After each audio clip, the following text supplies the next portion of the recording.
Marcos 5, do 1 ao 17. Quem achou, diga amém. Entretanto, chegaram a outra margem do mar, a terra dos Gadarenos. E ao desembarcar, logo veio dos sepulcros ao seu encontro um homem possesso de espírito imundo, o qual vivia nos sepulcros, e nem mesmo com cadeias alguém podia detê-lo, porque tendo sido muitas vezes preso com cadeias e grilhões, as cadeias foram por ele quebradas e os grilhões despedaçados, e ninguém conseguia dominá-lo. Andava sempre de noite e de dia, uivando pelos montes e pelos sepulcros, e ferindo-se com pedras. Quando de longe viu Jesus, correu e o adorou, e exclamou em alta voz, dizendo: que tenho contigo, Jesus, filho do Deus Altíssimo. Conjuro-te por Deus que não me atormentes. Porque Jesus havia lhe dito: espírito imundo, sai deste homem. E perguntou-lhe: qual o seu nome? Então lhes respondeu: Legião é o meu nome, porque somos muitos. E rogou-lhe encarecidamente que não os mandasse para fora daquela cidade. Ora, pastava ali junto aos montes uma grande manada de porcos, e os espíritos imundos rogaram a Jesus, dizendo: permita-nos que entremos nos porcos. Jesus assim o permitiu, e a manada, que era cerca de 2.000 porcos, lançou-se despenhadeiro abaixo, precipitando no fundo do mar. Ora, os porqueiros, onde se afogaram, os porqueiros fugiram e anunciaram na cidade e pelos campos. Então saiu todo o povo para ver o que tinha acontecido. E indo ter com Jesus, viram o homem que estivera endemoniado, assentado em perfeito juízo, e tiveram medo. E os que haviam presenciado os fatos, contaram tudo o que havia acontecido acerca dos porcos e acerca do homem. Então, todos os moradores daquela cidade rogaram para que Jesus se retirasse da terra deles.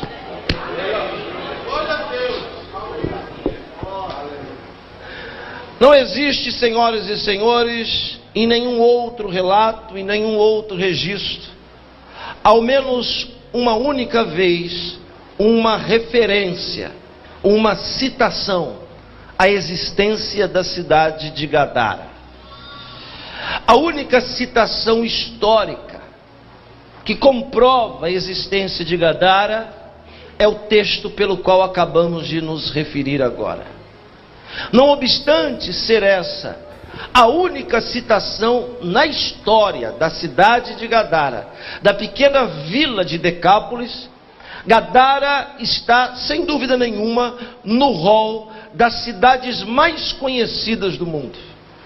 A fama de Gadara, senhoras e senhores, é sem dúvida pejorativa, porque Gadara é uma daquelas cidades que carrega na sua história um fardo, um jugo. Gadara é uma cidade emblemática, que tem sobre si uma tarja preta. A fama de Gadara que a sustentou nesses 2 últimos dias divinos, nesses 2 últimos anos, que a fez notória e famosa, é a fama de Gadara ter sido a cidade dos demônios. Por que Gadara é conhecida como a cidade dos demônios? Porque o relato bíblico pelo qual acabamos de ler e citar é um relato épico, de um nível de possessão incomparável, inconcebível ao raciocínio e ao intelecto humano. Não existe nenhum outro lugar, em nenhum outro livro de exorcismo, algo perto, que chegue perto ou semelhante ao que o texto sagrado acabou de se referir. Por quê? Porque em outras citações, quando Jesus vai expulsar demônios, ele pergunta: qual o seu nome? E o demônio diz: meu nome é A.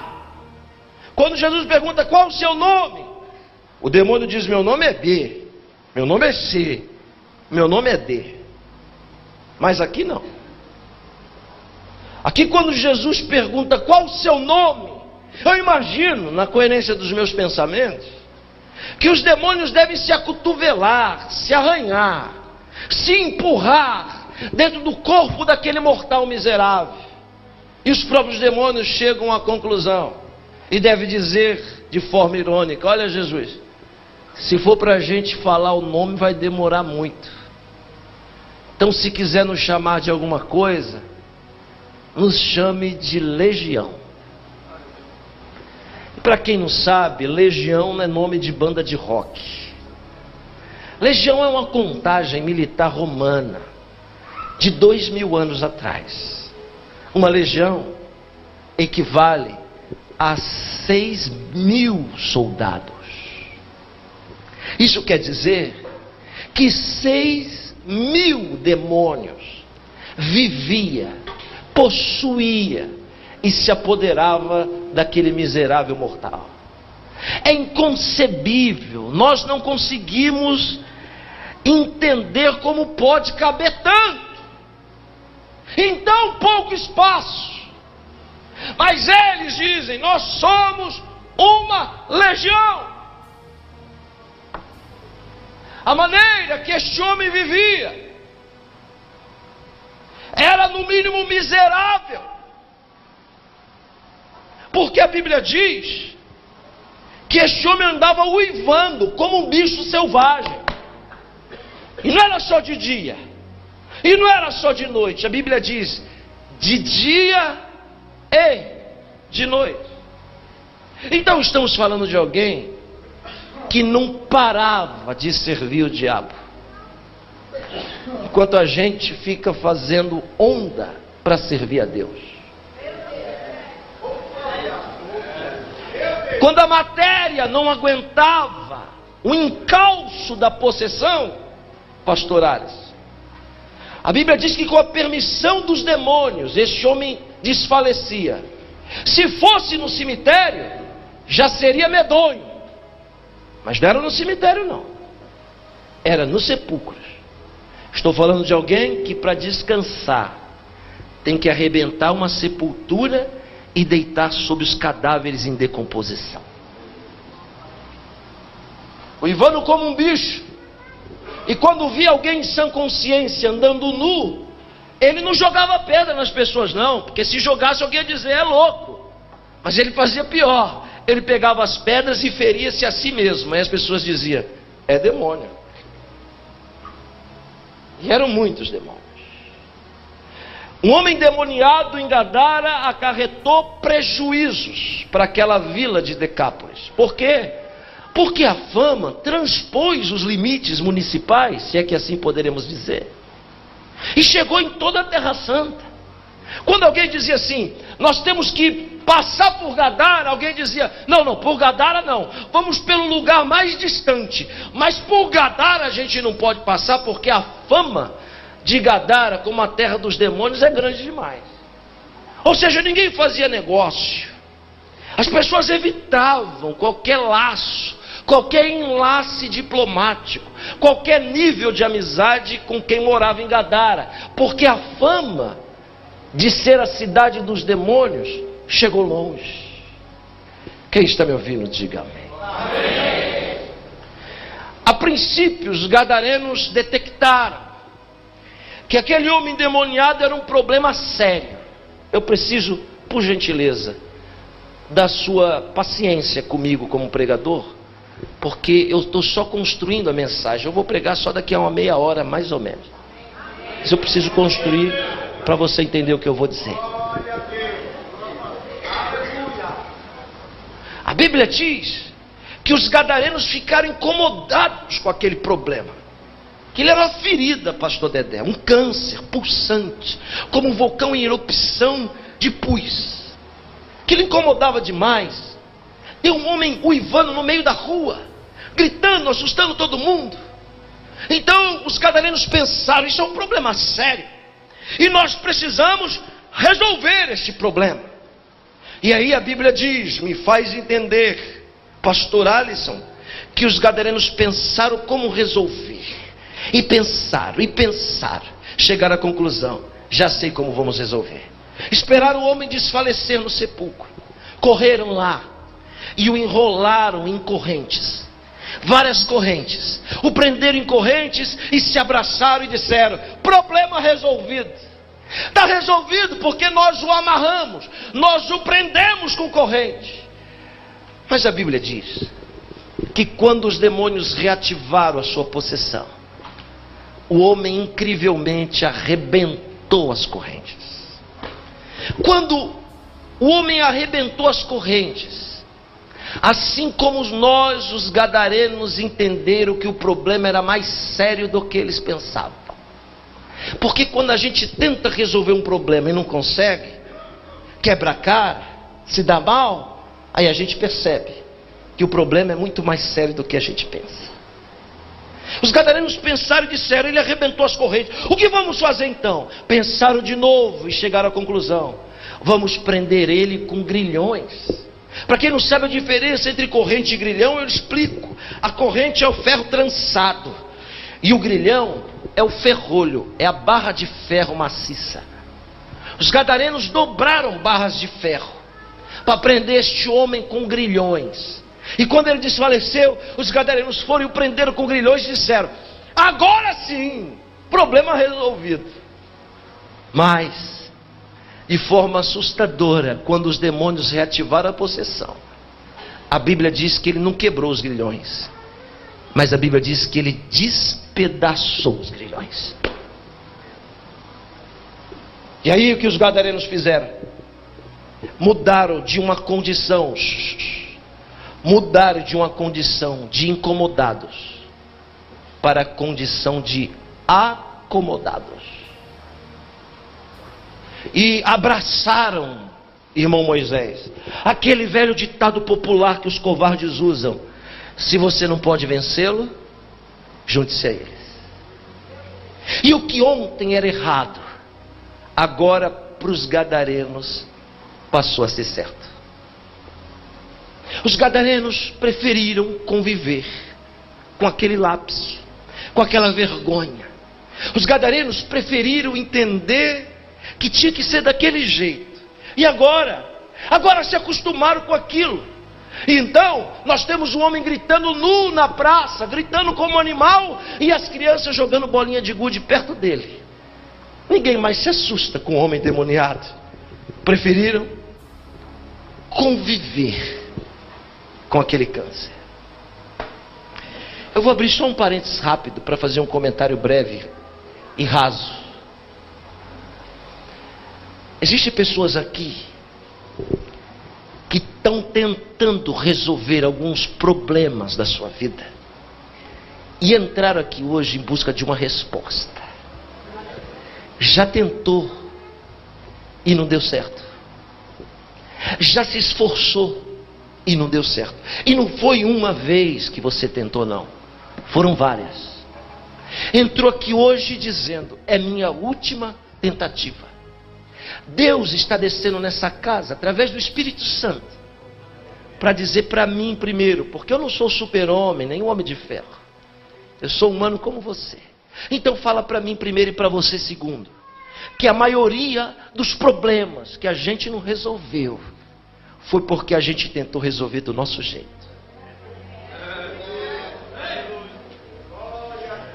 E toda vez que eu e você fizer algo do nosso jeito, pode ser corrente, pode ser grilhão, problemas espirituais não se resolve com armas físicas. Por que não deu certo? Porque a estratégia está errada. Deus te trouxe aqui para lhe mostrar um caminho e uma estratégia, e está dizendo para alguém no nosso meio: não é por força e nem por violência, mas é pelo meu Espírito, diz o Senhor dos Exércitos.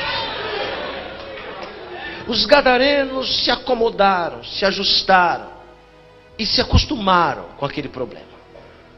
Agora só percebe o problema quem é de fora, mas quem é de dentro já não percebe mais, porque se acostumou. Deixa eu lhe fazer uma pergunta: você já falou com alguém com mau hálito? Eu já. Quando alguém tem mau hálito, chega perto de você, ele chega falando assim, aí vai dando uma tontura em você, assim, um mal-estar, uma vontade de cair no chão.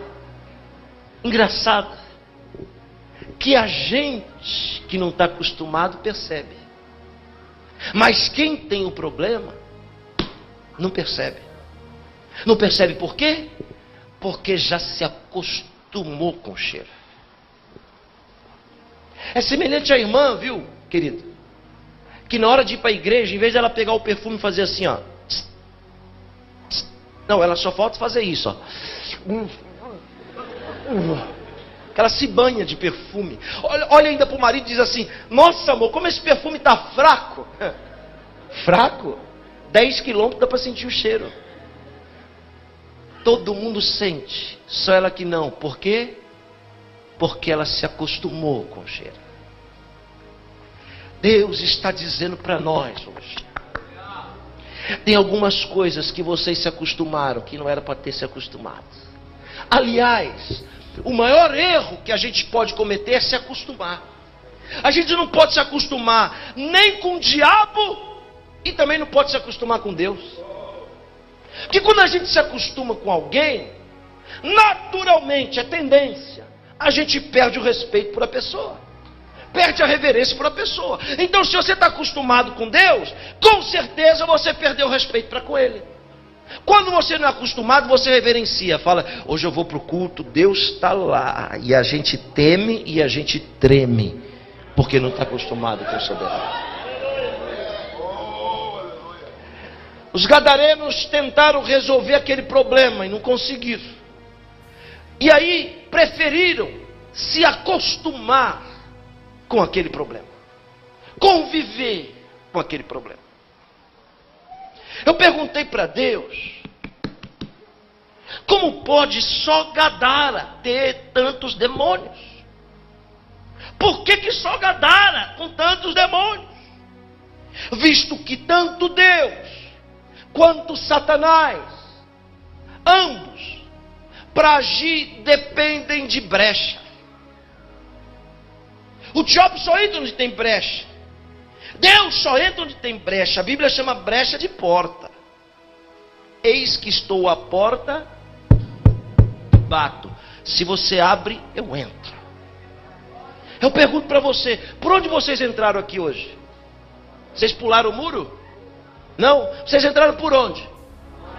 Se a porta estivesse fechada, você tinha entrado? A gente só entrou porque a porta está aberta. Eu perguntei para Deus: qual foi a porta que os gadarenos abriram para ter tantos demônios ali? Sabe o que o Espírito Santo me disse? A porta que os demônios entraram, a porta que os gadarenos abriram, é porque os gadarenos criavam porcos. E alguém vai me dizer: qual o problema criar porco? Eu lhe respondo: aqui em Criciúma nenhum.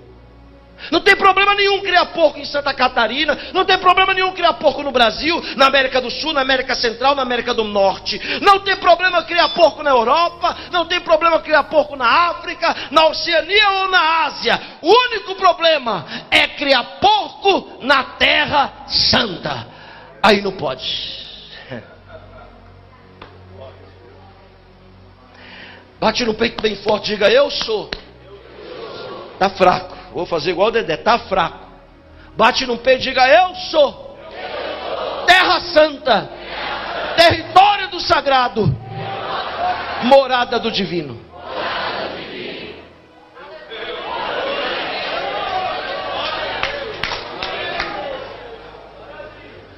Por que a gente não pode criar porco na Terra Santa? Porque a Bíblia diz que tal animal é imundo. E alguém vai dizer: claro que é, pastor. Com certeza. Porque o porco come excremento.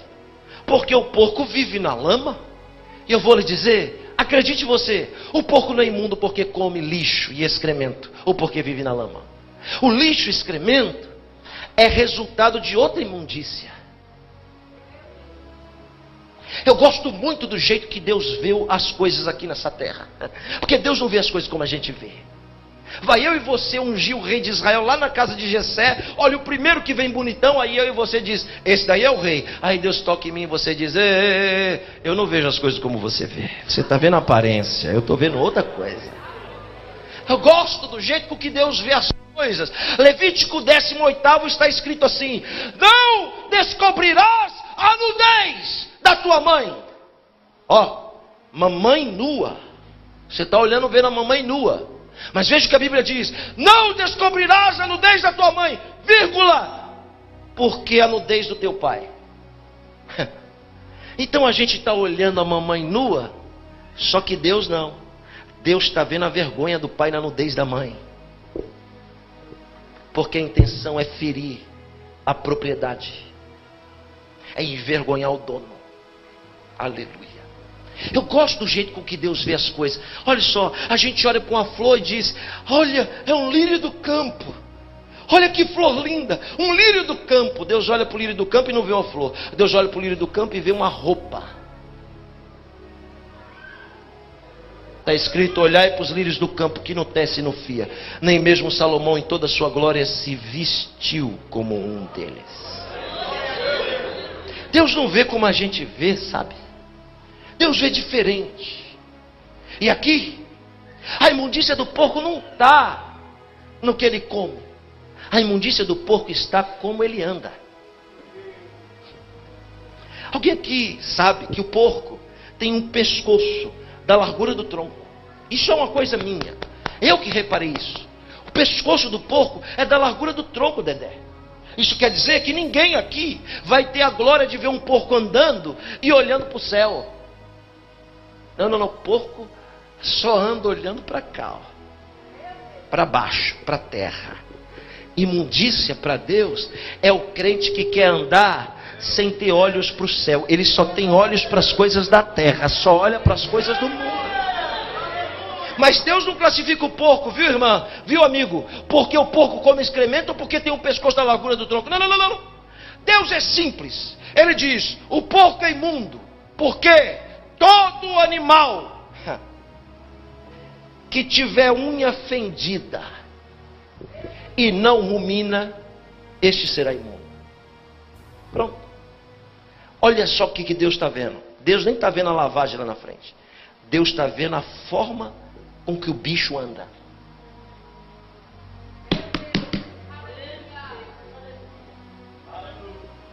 Por que imundícia para Deus? É alguém que aqui dentro é trigo, mas lá fora é joio. Imundícia para Deus é quem quer servir a dois senhores. Imundícia para Deus é quem é luz aqui dentro e trevas lá fora, ovelha aqui dentro e bode lá fora. Imundícia para Deus é quem quer andar em dois caminhos. Imundícia para Deus é aquele que não sabe de que lado está. E pior, ainda promove divisão e contenda entre os irmãos. Hoje é a noite da decisão. Aleluia, a gente vai ter que decidir de que lado a gente está.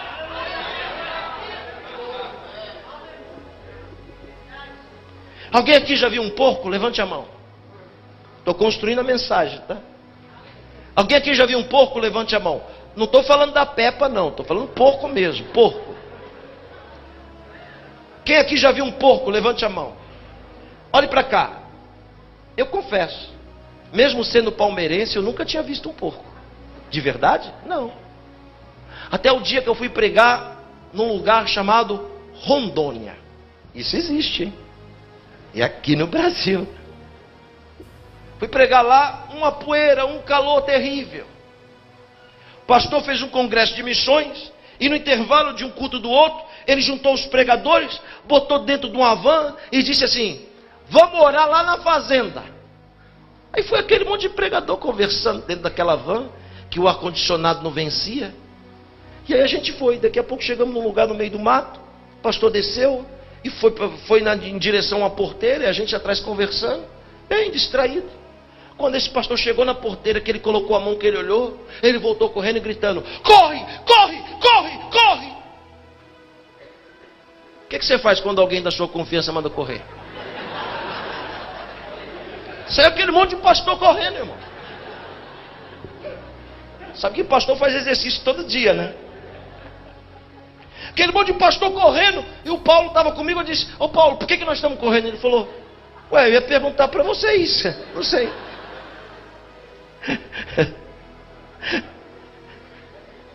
Isso aconteceu comigo lá no Santos Dumont. Não sei se os irmãos aqui conhecem o aeroporto Santos Dumont. O aeroporto Santos Dumont no Rio de Janeiro tem uns vidros redondos assim, irmãos, que dá para você ver a pista, sabe?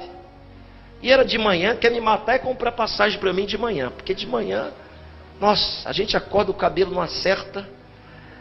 A cara tem uma talha assim na cara, parece que a gente tomou uma facada, cicatriz. Com fome, com sede, aquela coisa louca. E eu estou sentado lá no Santos Dumont, dá licença, pastora. Estou sentado lá nervoso, porque acordei cedo, não gosto. Estou mexendo no celular lá dentro do aeroporto. Daqui a pouco eu vi uma multidão de gente correndo e gritando. Aí eu pensei, aqui eu não fico. Juntei as malas, daí saí correndo junto. Você imagina a cena? Aconteceu exatamente igual. Perguntei pro rapaz, por que nós estamos correndo? Ele falou, rapaz, eu peguei o bonde andando. Vamos correr, depois a gente resolve. E eu correndo junto, daqui a pouco aquela multidão de pessoas parou assim em frente ao vidro, que dá para ver a pista, e começou a gritar, né?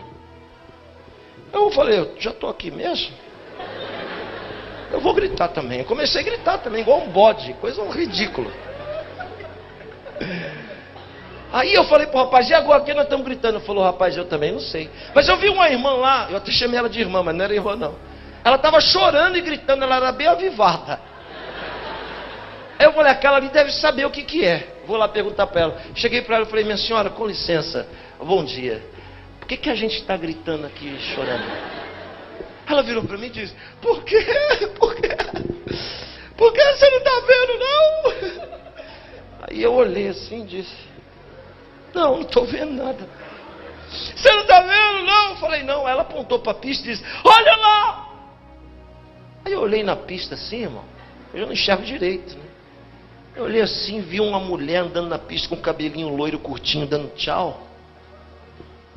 Falei para ela, o que é aquilo, minha senhora? Você não está vendo, não? Eu falei, não, o que é aquilo? Ela disse, é a Xuxa, é a Xuxa.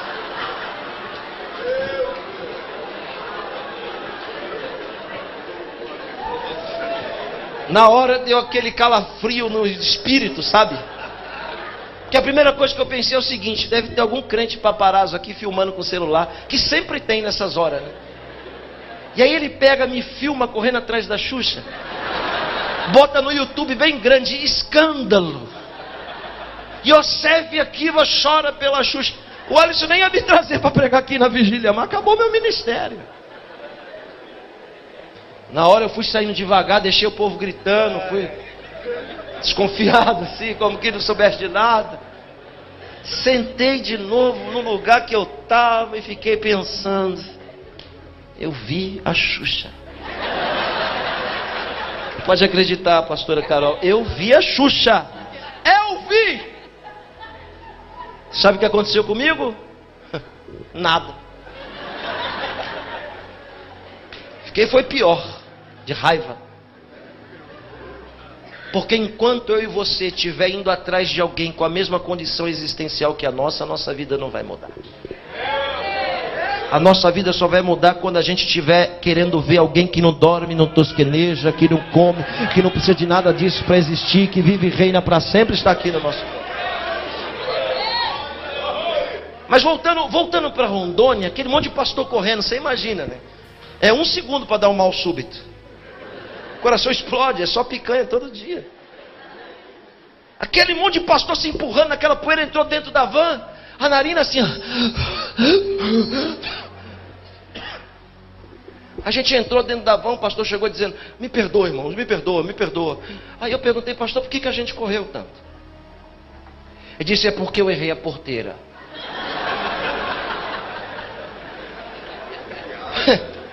Só porque o senhor errou, a gente tinha que correr? Ele me disse, você ri, né? Ele me disse, sabe por quê? Eu vou explicar por quê. Porque essa daqui é a porteira dos porcos. Aí eu nunca tinha visto um porco. Falei, e daí? E daí? Aí o irmão vai chorar de rir, dá uma água para ela ali. E daí que a porteira do porco a gente morreu, o pastor quase morrendo ali. Ele disse, deixa eu explicar, é que esses bichos mordem. Eu fiquei revoltado, viu? Porque eu nunca tinha visto um porco. Porco para mim era o Porky Pigs. Lá do Looney Tunes, né? Lá do Looney Tunes, aquele que fala assim, até a próxima, pessoal. Para mim porco era aquilo. Agora alguém vem e me diz que porco morde. Fiquei revoltado. Falei, peraí, pastor, que morde é pernilongo, muriçoca, porque tem um monte aqui, diga-se de passagem. O que morde é leão, é cachorro. Porco morder, ele falou, esse bicho morde e é perigoso. Irmão, ninguém conseguiu me convencer que porco mordia. E os outros diziam, vamos embora, se morde, vamos embora. Eu disse, mas deixa eu ver então, eu nunca vi um porco. Os outros disseram, daqui eu não saio, ligo o ar que eu vou ficar aqui. Aí nós fomos com a van mais perto e eu fui ver o porco junto com o pastor, os dois. Lá na porteira. Irmãos, eu confesso, eu nunca tinha sentido um odor daquele. Coisa horrível. Quando a gente chegou na porteira que eu olhei, eu também nunca tinha visto um bicho mais feliz do que aquele. Porque rolava na lama assim, o outro ia andando e ele ia comendo atrás o excremento que caía. Eu nunca tinha visto uma cena daquela. Os animais eram desse tamanho assim, ó, com os dentes tortos para fora. Se falasse, Yosef, aquilo é um rinoceronte, eu acreditava. Era desse tamanho. Horrível. Com os olhos tortos assim, vermelho, coisa estranha mesmo. E um número incontável, era mais ou menos o tamanho disso aqui. Ele me chamou e disse, Yosef, vem cá, vem cá. Olha lá atrás. Quando eu olhei lá atrás, tinha uma leitoa enorme deitada, com muitos leitõezinhos lutando por uma teta. E ele me disse, está vendo lá? Ouve o que eu vou dizer. Porco não dá luz. Porco não dá cria. Porco é uma praga. Porco dá ninhada. Conta quantos tem. Eu falei, como é que eu vou contar tanto porco? Ele disse, pois é, há 2 anos atrás eram só 4. Se tem um bicho que se multiplica rápido, é esse daí. E não precisa fazer muita coisa não. É só jogar lama e sujeira para ele. E aí ele se cria. Bate no peito de novo e diga, eu sou terra santa, território do sagrado, morada do divino. Se nós somos terra santa, irmãos, então por que tem tanto chiqueiro dentro de nós? A gente constrói chiqueiro para jogar a lama das nossas traições, das nossas imundícias, da nossa falta de misericórdia. A gente joga o excremento das nossas fofocas, dos nossos olhos. É nesse chiqueiro que a gente não tem coragem de levar ninguém lá por causa do cheiro. Nem as pessoas que a gente mais confia, a gente leva nesse chiqueiro, porque lá, todo dia, eu e você jogamos um baldezinho das nossas vergonhas. E o pior é que a gente se faz de não criadores. E esse cheiro é tão forte que a gente já se acostumou. Nem incomoda mais. Jesus te trouxe aqui hoje. E é para quem pode resistir. Te trouxe aqui hoje para lhe dizer que Ele quer dar um ponto final nesse chiqueiro. Que Ele quer extinguir essa lama, essa imundícia. A Bíblia diz que Jesus foi para Gadara. Gadara é a última cidade em direção à fronteira com a Síria. Gadara é uma vila, existe até hoje, e está a 2,7 km da fronteira com a Síria. E eu perguntei o seguinte: por que os gadarenos criam porco se os judeus não comem porco? Mas aí, quando eu vi a localização, eu entendi. Os gadarenos criavam porcos por causa da aproximação com o mundo e a distância de Jerusalém, que é o centro da adoração. O que isso quer dizer? Que Deus está nos convidando a sair de perto da fronteira do mundo e vir mais para o centro da vontade dele. Aí não vai ter motivo para a gente continuar criando porco. Deus me disse que aquele homem endemoniado era resultado dos porcos que os gadarenos criavam. Porque a maioria dos problemas que nós temos na nossa vida é resultado dos porcos que a gente cria. Jesus atravessou o país inteiro e a mensagem começa agora. E foi para Gadara. Não tinha placa, não tinha televisão, não tinha rádio, não tinha internet, nada, nenhum tipo de divulgação. Mas Jesus foi. Quando ele desceu do barco, que ele colocou a planta do pé em Gadara, imediatamente a autoridade espiritual do território sentiu o impacto de uma autoridade maior que chegou naquele lugar.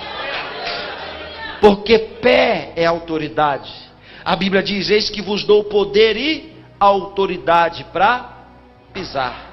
A Bíblia diz: onde colocar a planta dos seus pés, eu vou te dar por herança e por possessão. Pé é autoridade. Eu vou lhe explicar melhor. No Sefer Shemot, na Kitzá, na Parashot de Kitzá, Moshe Avinu vayomer al Kadosh Baruch Hu. Não entendeu nada? Êxodo 33. Moisés vira para Deus e na sua Bíblia está escrito assim: eu quero ver a sua glória. Na outra está escrito assim: quero ver a sua face. Mas o texto original não é nem face nem glória. O texto original diz que Moisés olhou para Deus e disse: eu quero te ver de frente. Por que Moisés quer ver Deus de frente? Sabe por quê? Porque Moisés quer ver o tamanho da autoridade do divino. Porque os pés só se vê de frente. De costa, você não vê o pé, você vê a consequência do pé, que nós chamamos de pegada. Eu vou tentar explicar de novo. Moisés quer ver o tamanho da autoridade de Deus. A resposta é intrigante. Porque Deus vira para Moisés e diz assim: ninguém vai me ver de frente e viver. Por quê? Porque tem alguém com a faca lá atrás para matar quem vai ver Deus? Não. É porque essa autoridade é a fonte de toda existência. É a fonte de toda a vida. Tudo que existe veio dessa autoridade. Aleluia.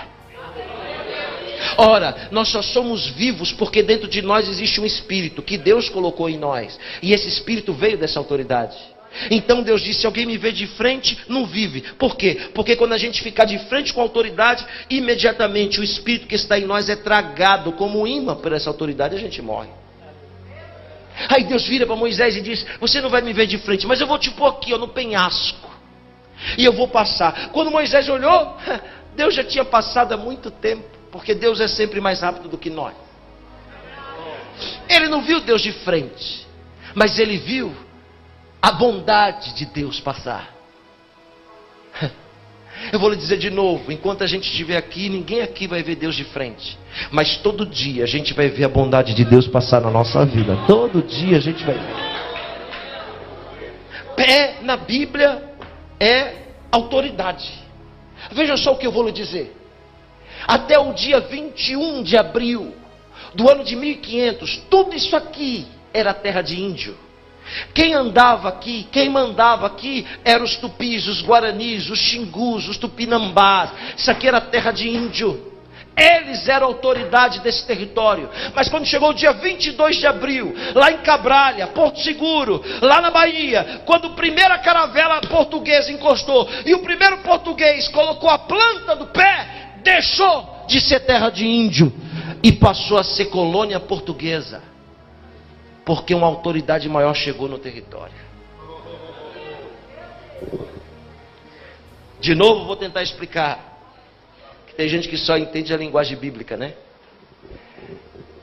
Quando Deus criou o mundo, Deus deu a autoridade do mundo para Adão. Adão mandava no mundo, ele era autoridade. Tanta autoridade que bota nome: papagaio, leão, urso, cobra, jacaré. Tudo é autoridade dele. E o que o diabo quer? Trazer pecado para o mundo? Não. O diabo só quer uma coisa: tomar da mão de Adão a autoridade.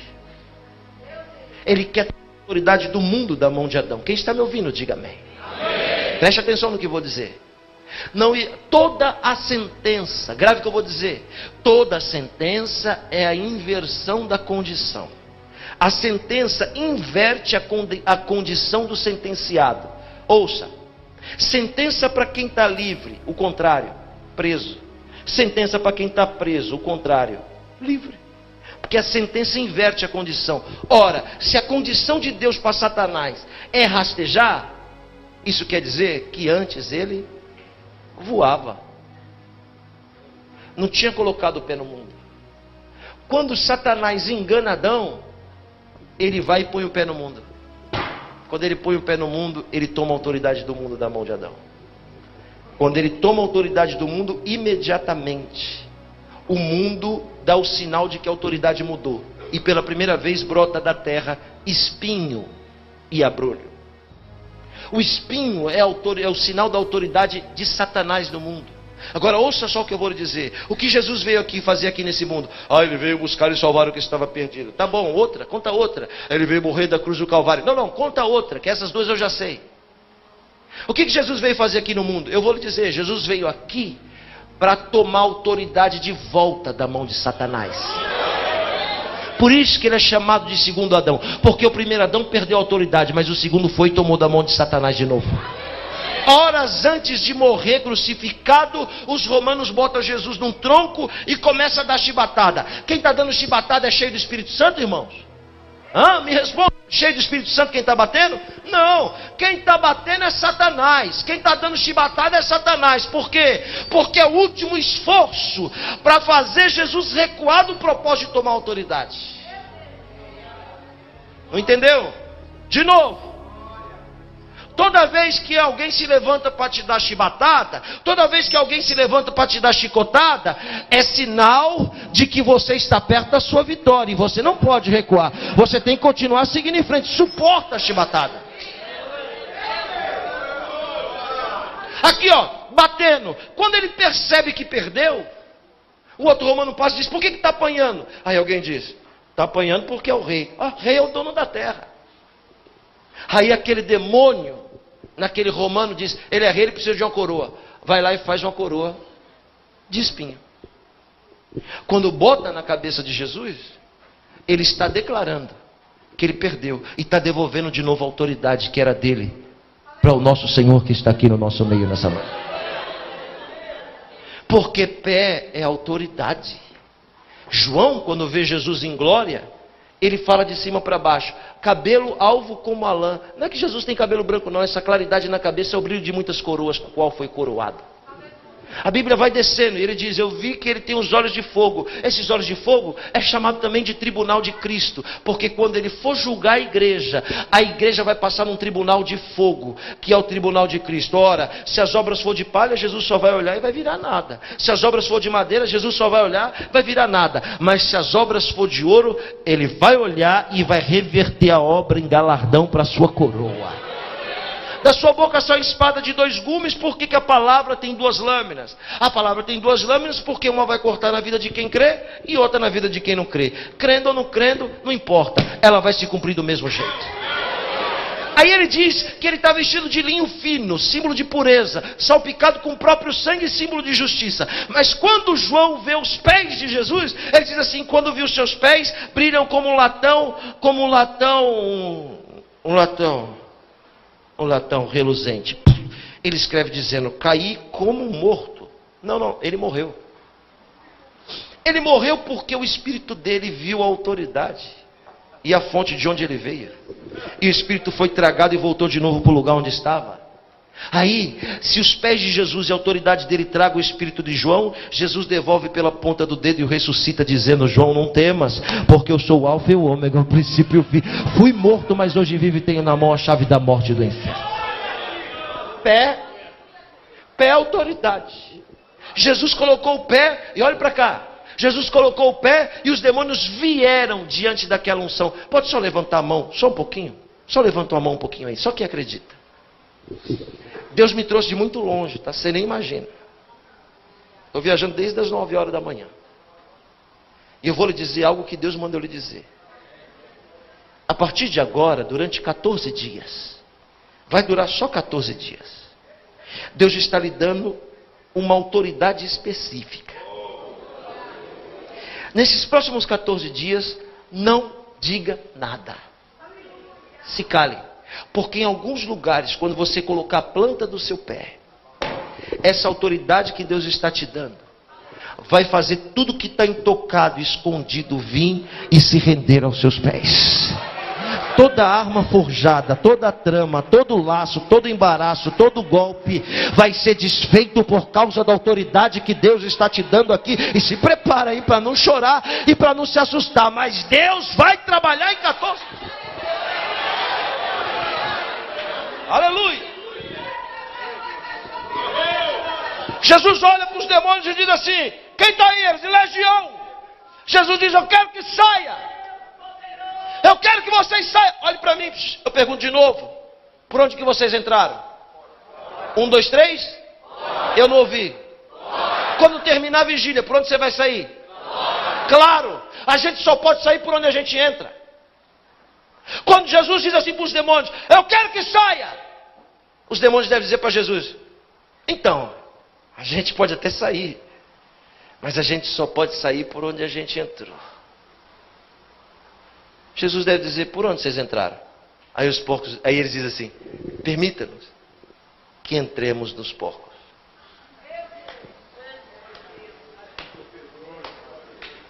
A gente quer sair por onde a gente entrou.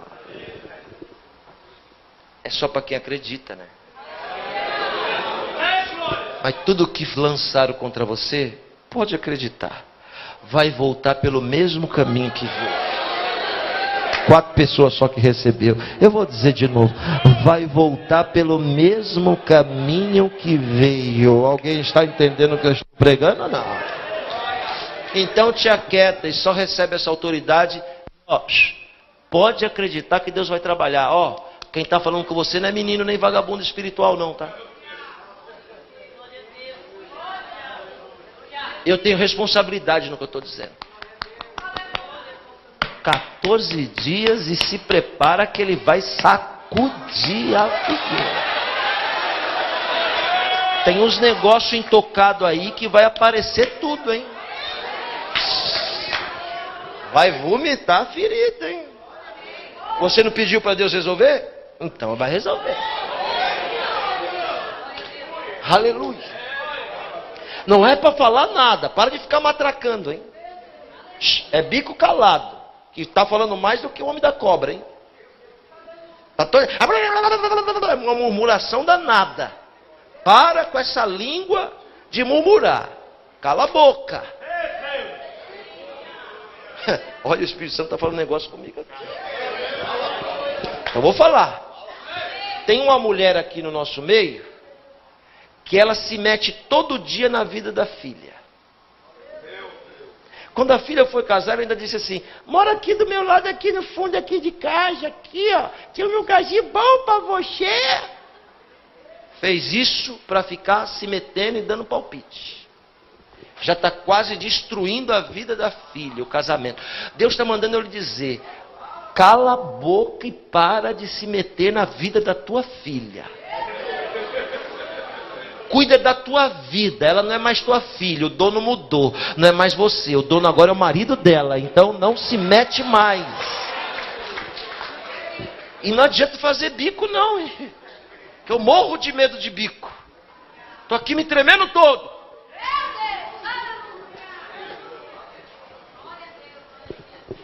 Jesus disse que quer entrar nos porcos, foi de lá que você veio? Então volta. Os demônios sopram em cima dos porcos, o único bicho que entra é demônio.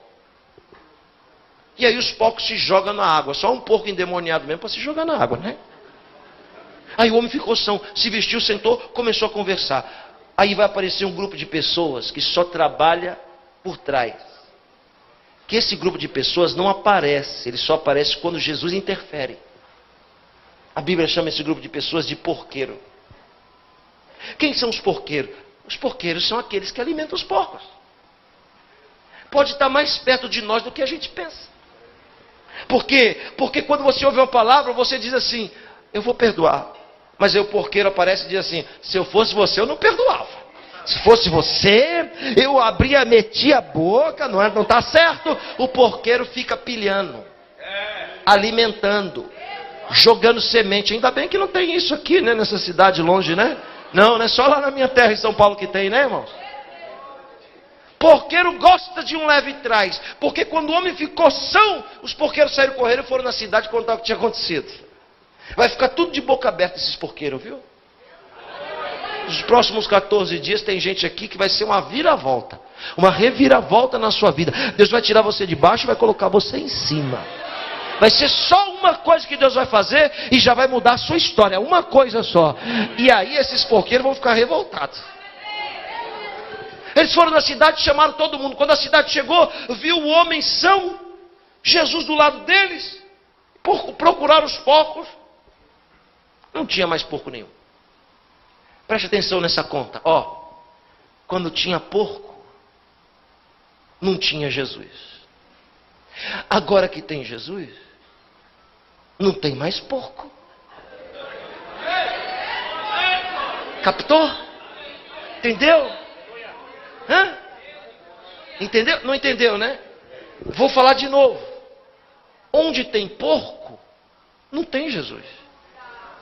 E onde tem Jesus, não pode ter porco.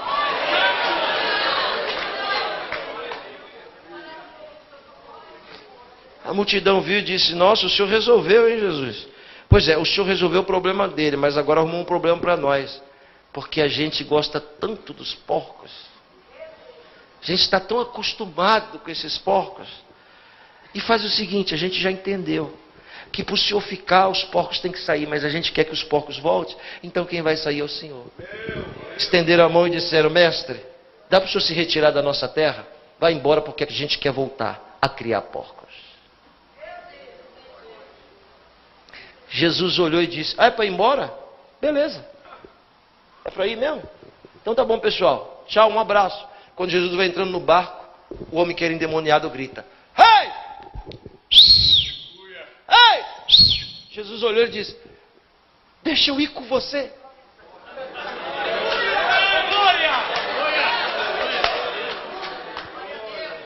Esse homem nos ensinou, senhoras e senhores, uma coisa que a gente precisa aprender. Quem tem que dar valor para o milagre não são os outros. Quem tem que dar valor para o milagre é quem recebe. Então não fique esperando os outros dar glória para o milagre que é seu. O milagre é seu, quem tem que dar glória é você. Me assustei com a resposta de Jesus. Jesus olhou para o homem e disse: comigo? Não, você vai ficar. Se a Bíblia parece que se contradiz, porque a Bíblia diz que ninguém que vem a ele lança fora. Mas lançou o homem. Mas eu entendi por quê. Se aquele homem fosse com Jesus, chegasse em outra cidade e dissesse: pessoal, eu quero dar um testemunho. Eu era endemoniado e não sou mais. Ninguém conhecia ele, vai dizer: e daí? E daí? Não te conheci, não sei quem você é. Olha como Jesus é. Jesus diz assim: não. Se você for comigo, não vai ter efeito. Fica na terra da sua humilhação. Volta lá na tua casa e conta para os teus parentes o que eu fiz na sua vida.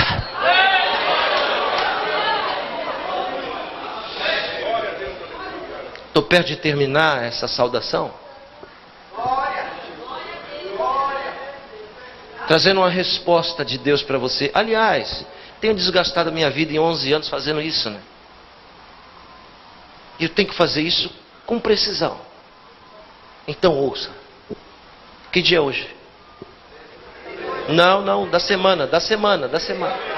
Já é sábado? Hoje já é sábado? Então tá bom. Quarta-feira passada, alguém aqui no nosso meio fez uma oração para Deus e disse com estas palavras: eu cansei, estou jogando a toalha e desisto. Olha só a oração que você fez: eu não quero mais ficar nessa cidade. Você falou para Deus: eu quero me mudar para outra cidade. Você falou o nome da cidade. Longe daqui. Longe do lugar onde você vive. Quarta-feira. Hoje é sábado. Até que Deus foi rápido. E Ele manda eu lhe dizer que Ele não vai te tirar cidade onde você está, enquanto Ele não te exaltar ali. A obra com você naquele lugar não acabou. E aí, Deus está mandando eu lhe dizer que quando Ele te exaltar, Ele vai fazer uma mudança. Mas por enquanto, Ele quer que você fique na terra da sua humilhação.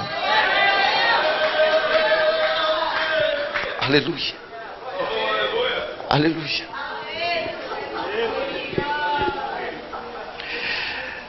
Eu quero que você curve a sua cabeça. Tem um tecladista aqui? Tem? Faz um fundo aí para mim, moço. Bem harmônico, bem suave, por favor. Põe a mão no seu peito e diga: eu sou terra, território do sagrado, morada do divino. Deus não nos chamou para sermos criadores de porcos. Não adianta nada a gente ter cara de crente, falar gíria de crente, ter cabelo de crente, sapato de crente, e ser um sepulcro caiado. Sabe o que é um sepulcro caiado? Pintado de cal, branquinho por fora. Quando arrebenta, podre e estragado por dentro. Desculpa a minha sinceridade, mas a gente, eu também, a gente está precisando mudar muito, porque nós não somos mais como a gente era. No começo a gente chorava, era quebrantado, mas aí os porcos foram se multiplicando e a gente nem deu conta. Hoje a gente já se acostumou com o cheiro e já não sente mais. Entra e sai do culto. Irmãos, pode ficar de cabeça baixa, mas ouça o que eu vou dizer. Eu fui pregar em Bruxelas, na Bélgica. Um brasileiro virou para mim e disse: pastor, as igrejas do Brasil estão cheias. Eu disse: estão mesmo, cheia de pessoas vazias, cheia de pessoas que vivem uma rotina religiosa. Os nossos cultos virou missa, jogo de carta marcada. É sempre o mesmo papinho, é sempre a mesma ladainha. A gente vem para o culto atrás de pão e água.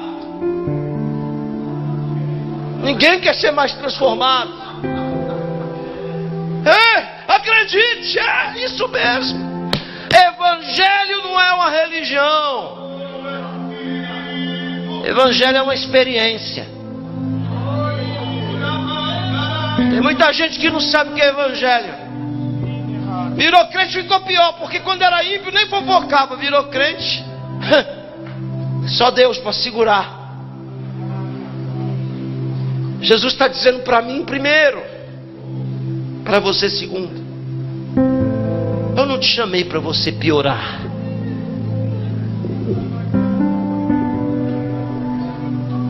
Quando você diz: eu não tenho chiqueiro, eu não tenho lama, é o que está mais atolado.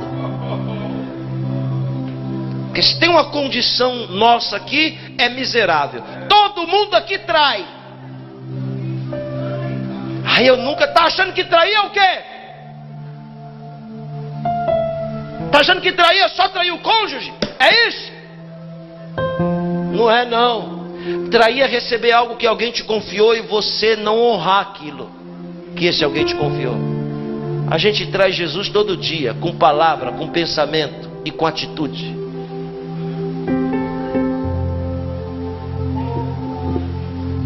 A gente não tem misericórdia de ninguém. É verdade. A gente está igual os judeus, se gloriando por estar aqui. E Jesus disse: o céu é de vocês mesmo? Eles batiam no peito e disseram: é nosso, porque nós somos filhos de Abraão. Jesus diz: vão se decepcionar, porque até das pedras Deus pode suscitar filhos de Abraão. Vamos ver se a nossa credencial vai nos salvar. Vamos ver se a nossa placa vai fazer alguma coisa com a gente. Vamos continuar omitindo a justiça, vamos? Vamos continuar jogando jugo nos outros. Vamos continuar. crucificando, queimando. Vamos, siga em frente. Estamos tropeçando no nosso próprio calcanhar. Nós não andamos, nós nos arrastamos. Somos chamados o povo da fé. Fé?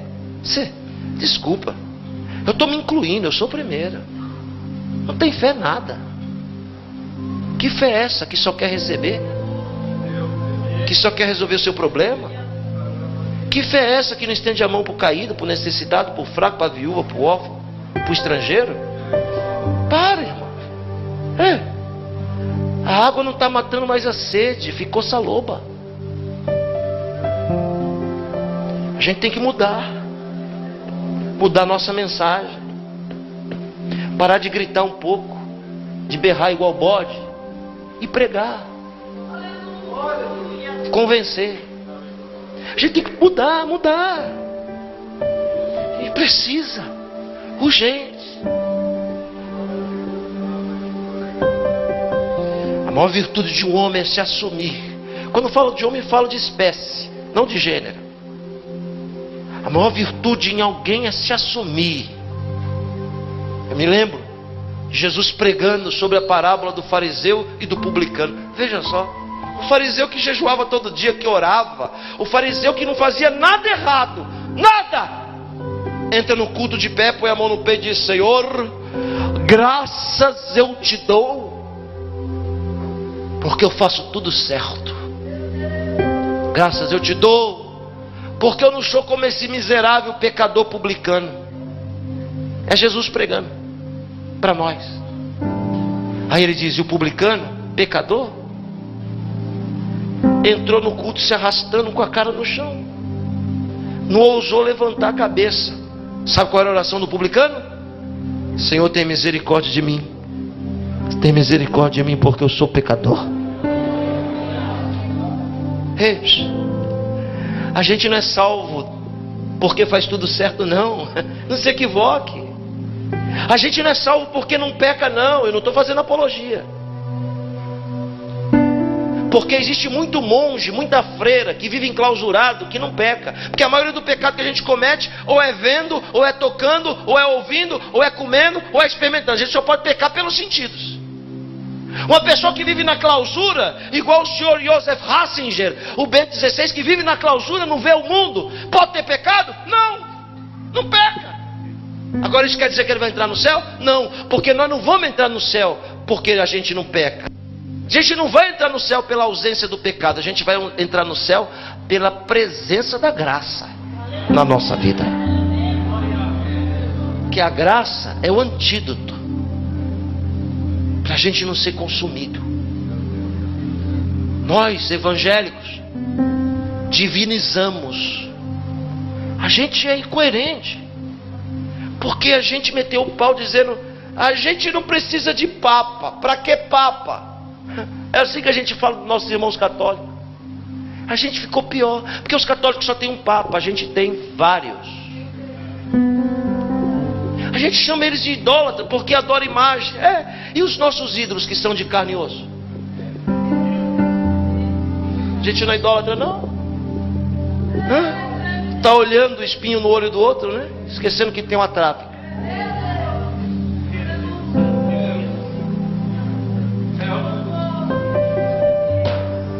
Eu sei que lá no fundo você está insatisfeito. Eu sei. Tem gente aqui que já não quer mais saber de nada, não acredita mais em nada. Só não sai da igreja que está com medo de ir para o inferno. Mas está desviado dentro da igreja. É tudo ou nada, tá? Querendo a gente ou não, Jesus está dizendo: eu não quero você de unha fendida. Eu não te chamei para criar porco. Feche os seus olhos, curva a sua cabeça. Tem gente aqui que entrou dizendo: Jesus, eu estou cansado. Eu cansei. vontade que eu tenho de jogar tudo para cima, desaparecer, tá? Eu cansei. Cansei de tentar. Cansei de insistir. E olha só, você diz, cansei até de mim mesmo. O nosso Senhor está dizendo para mim e para você: vinde a mim, vós que estáis cansados, que eu vos aliviarei. Eu sou manso e sou humilde de coração.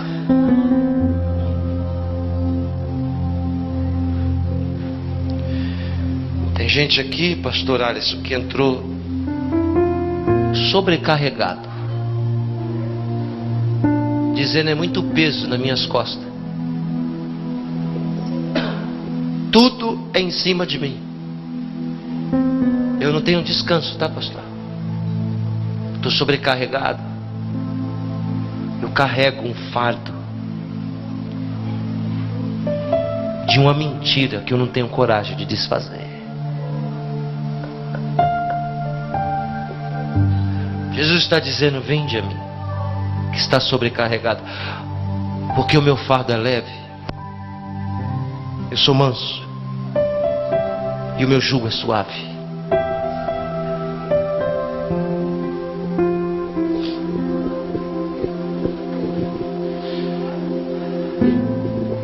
Eu queria que você falasse com Deus um minuto aí do seu jeito.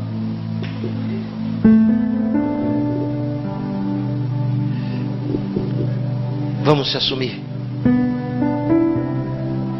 que a gente piorou muito. Tem muita gente que abre igreja, que prega. É o nosso caso, né? Porque o nosso interesse não é nas almas, é na gordura do sacrifício. Eu sou assim. Todo dia eu me esbofeteio e digo: eu sou um miserável. Eu sou um miserável. Porque se alguém virar para mim e falar assim: não vou te dar oferta, é capaz de eu não ir. Então a nossa motivação mudou. A gente está abrindo igreja e a gente está fazendo muita coisa interessado em nós mesmos, para não rasgar a seda, né? É difícil olhar no espelho e enxergar as marcas dos nossos defeitos. Fácil olhar o defeito dos outros, mas o nosso é difícil. Ninguém vai resistir. A gente tem que se converter. Eu, Yosef Akiva, tá aí o DVD gravado, tem que me converter. Você eu não sei, que aí cada um dá conta de si. Mas a gente pode sair daqui dizendo: ah, perdi a noite, vou dormir, como alguns já fizeram. Ou você pode sair daqui convencido, como eu vou sair daqui convencido, que eu preciso melhorar como ser humano.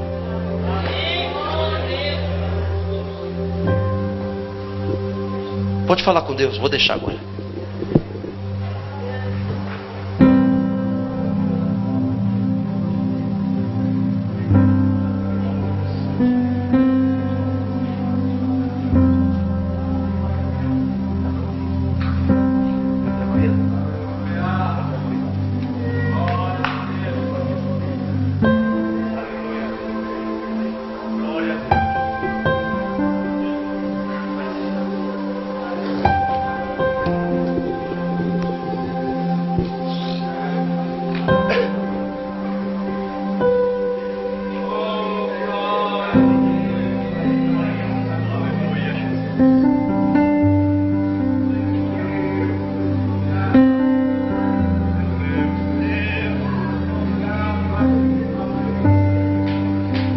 O grande prodígio de um ser humano é sentir vergonha de si.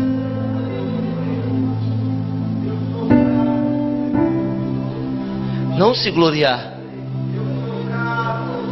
A gente tem que sentir vergonha.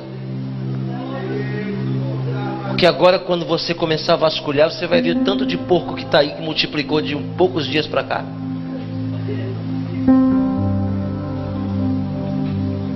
Multiplica rápido, viu? Muito rápido. Senhor, nós estamos na sua presença e nós acreditamos que o Senhor está aqui. Humildemente pedimos desculpas.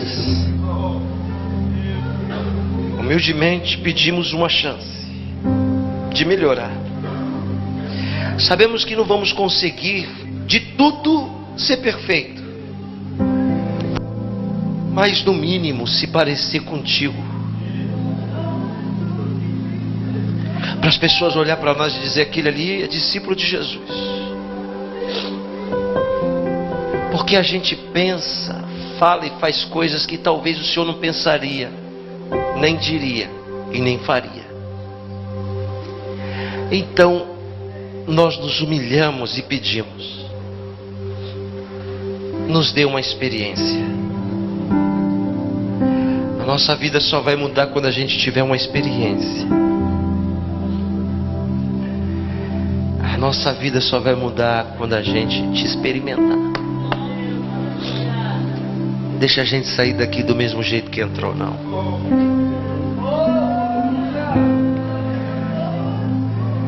A gente tem que sair daqui diferente.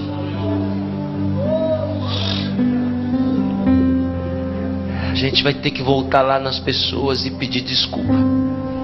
E para tantos pedir desculpa é tão difícil. A gente vai ter que voltar para pedir ajuda. E pedir ajuda é tão difícil. O nosso orgulho não deixa.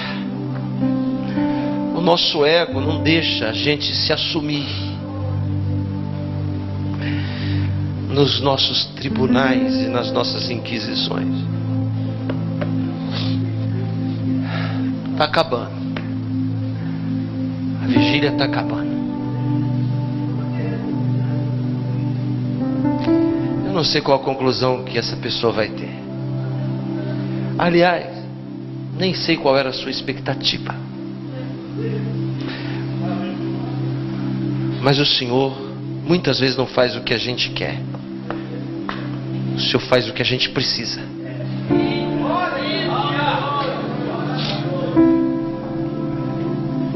Tem gente que não sente mais a sua presença.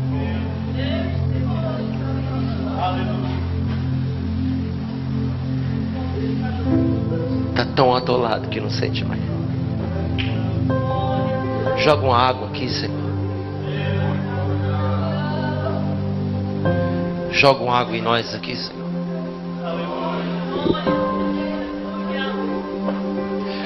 Nós te agradecemos em nome de Jesus.